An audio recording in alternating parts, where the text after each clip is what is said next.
guys, welcome back to my channel, and today I'm going to show you all my travel journal entry from my visit to Mexico. And this is my second time filming this video because my audio has been fucking me up. Anyway, so here's my travel journal. It is a bullet journal, and I turned into a travel journal because it was an extra journal, and I was like, you know what, this might inspire me to actually go places. And this is my second entry. The first one was to Farmville, which, you know, didn't get very far from home, but you know, it was still like a 3.5-hour drive, so I'm putting it in my travel journal. And here is my spread for Mexico. So I'll just walk you guys through all the photos and the things we did and all that jazz. So this picture here is actually a view that we had walking from our buffet area that we went to every single morning like clockwork. We did not miss buffet breakfast at all, and this was like what we saw when we walked out the cafe back to our hotel, or back to our rooms. And these are some Volkswagens that I snapped some pictures of. We saw so many Volkswagens around, and apparently that is because there is a Volkswagen manufacturing plant in Mexico.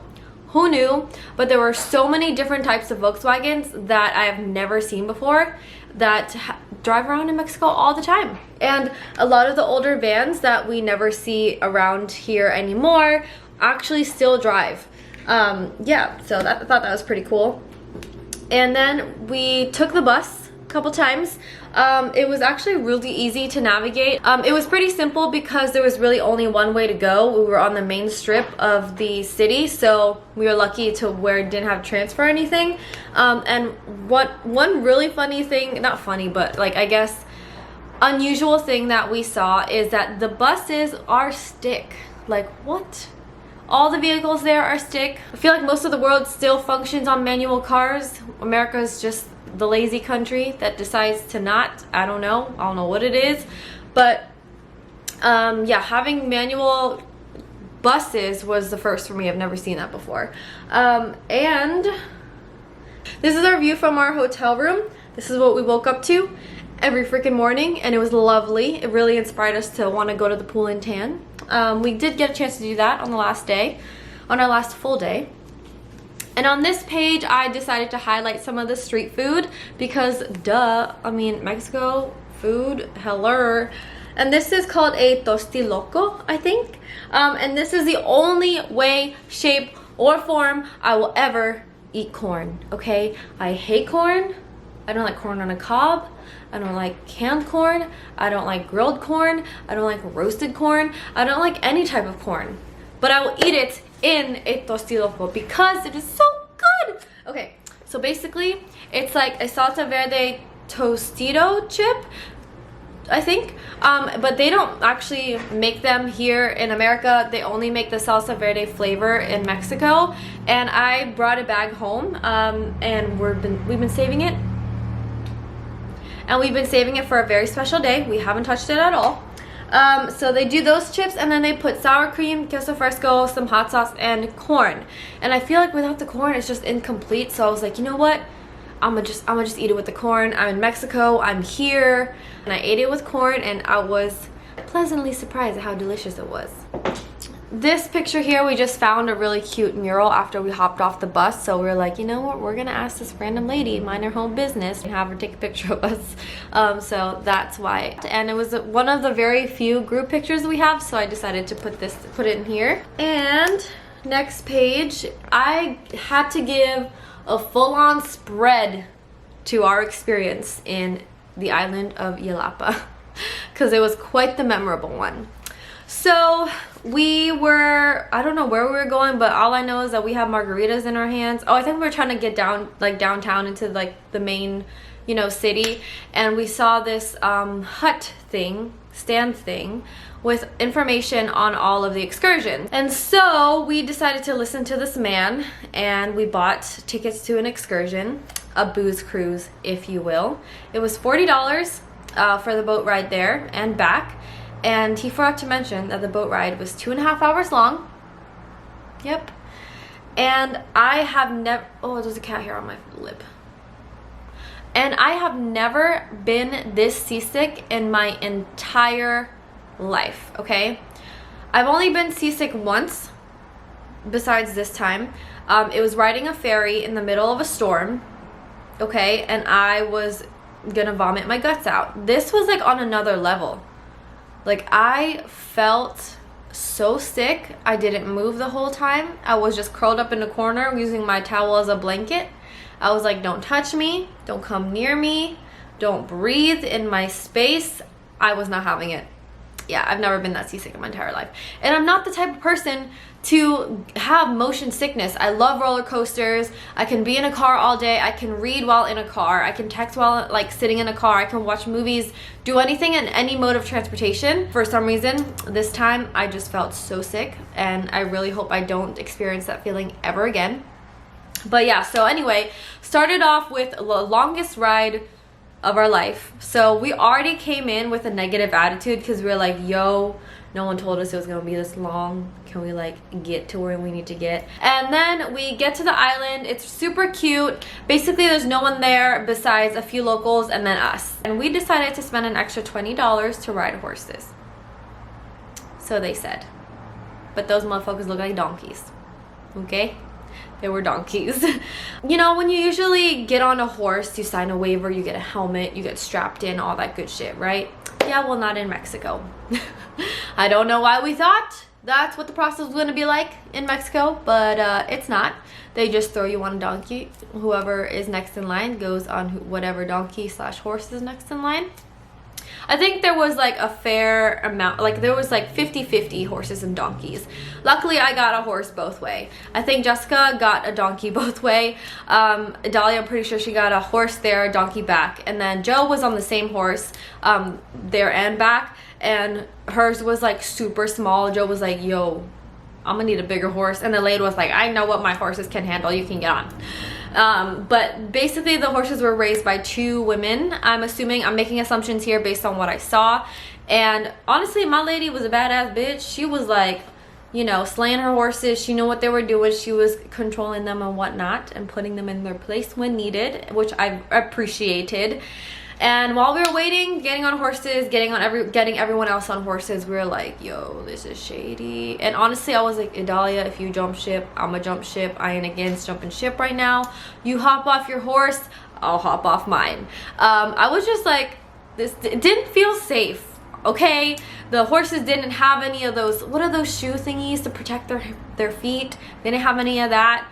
The saddle was not like fit for my legs. Usually, I remember when the couple times I've ridden a horse, they measure your legs to make sure the saddle fits you. And I was wearing freaking sandals and booty shorts and a bathing suit under my outfit. Like, I was not ready to giddy up on a freaking horse. And I was very uncomfortable. And then we were just hanging out, going up the mountain, and then halfway through I'm like, yo, we're on top of a mountain, there are no fences, I'm on a high horse right now, one wrong move on this horse and I'm done. Kerplunk, splat, ain't making it back to America. That's what I saw. That's all I saw. Me tumbling down a mountain and never seeing the light of day again. I was so terrified, but I was like, make it up this goddamn mountain. I have faith in this horse. This lady's got me. She's controlling her horses. It was a terrifying experience, but it was very fun. Although I did feel kind of semi-terrible, pretty terrible, not even semi. We were literally in these people's like homes. We were going through the streets of people's houses, and they were just like staring at all these tourists like, oh, hey, way to like roll up in my hood, literally on a high horse, like looking at us like we are pieces of a museum. I don't know, I just felt like I was invading someone's space and I felt terrible about it. But you know, we had no idea, but I'm sure these people don't really care like where we came from. Like, I don't know, if I were them, I would be frustrated. Like, you know, when I go to Pentagon City trying to do my own thing, trying to go shopping, enjoy my, you know, hometown mall, I get pissed that all these tourists are everywhere, causing the line at Popeyes to be long as hell. You know what I'm saying? That frustration. Yeah, I'm sure they felt that with us.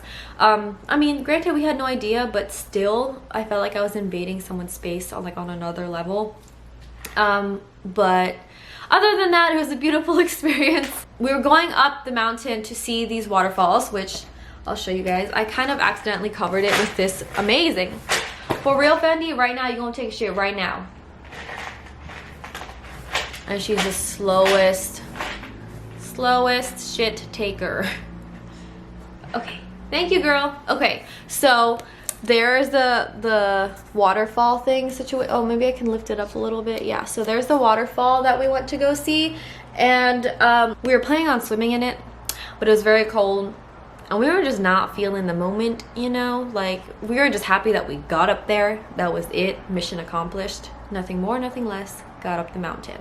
But yeah, it was really pretty. It was really refreshing. That fresh air, beauteous. You ain't never gonna get it here in the DMV area. And here's a little picture of what we saw walking down. Some of the houses like decorated their homes really nice and pretty. There were a lot of people selling a bunch of tapestry, a bunch of jewelry, random knickknacks. Here's one of the huts in the areas that we were on at the beach. And of course, I have myself a fresh coconut. I mean, I was there, you might as well, you know. Ain't gonna get any fresher than a coconut in Mexico, okay?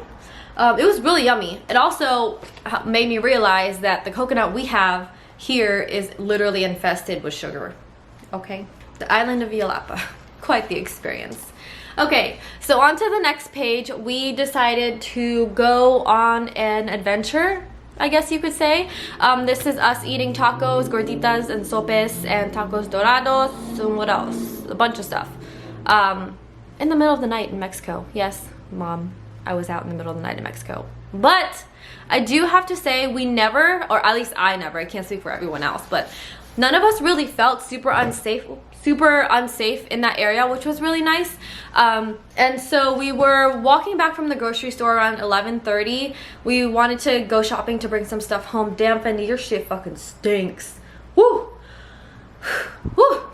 Yeah, we were walking back to our hotel and we were starving. There was nothing open. It was 11:30. There was a security guard lady standing outside this hotel, so we were like, hey, where can we eat? She told us to go to this neighborhood. We hopped in a cab, ended up in this neighborhood. Thank God it went well. Okay. Anyway, there was basically a bunch of townhouses, houses, and apartments, and each family basically posted up on the streets and were selling food.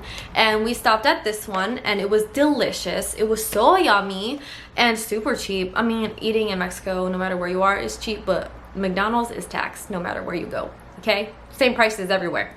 And then, oh, I had no idea we also had crepes there, but apparently crepes is a big thing in Mexico. They were everywhere, and there were multiple crepe stands I saw around. I don't know if that's like a new thing, because David was like, I didn't see that when I was growing up, but I guess that's a new thing. But their crepes were bomb diggity. This page is basically like a random page that I just wanted to, you know, the pictures I liked, I wanted to post up here, stick on here. Here's a picture of me being a hoe at a pool. Of course, I had to, come on, you have to have your moment. Here is us saying goodbye to our hotel. This is our last walk from our breakfast. This picture, of course, I saw a mural of a Mexican flag. I had to get in there. And then here's just like a pretty little like plant that ended up making a really nice archway for this building, and I snapped a photo and I thought it was cute, so here it is. Here's a picture of me and Joe throwing, oh, I'm throwing a peace sign, she throwing a middle finger because she classy. And there's Adalia getting our tattoo. Yes, we all got matching tattoos. And then Jessica and I taking a selfie before we leave, and I drew this picture of pan dulce because it was quite a symbol of our trip. Jessica ate one every single morning. I think everyone actually ate one every single morning with their coffee, so I had to include that. And that's pretty much it. And I have a little picture of a taco, sombrero, and a cactus. I drew it all on my iPad, so that was fun. But yeah, that's pretty much our trip to Mexico. I tried to vlog, but it was my first time taking this camera around, and something happened with the settings, and there was no audio with half the footage, and a lot of it was very shaky. So yeah, I decided to show my travel journal entry instead. I hope you guys enjoyed, and I'll see you in the next one. Bye! Ow! Fuck!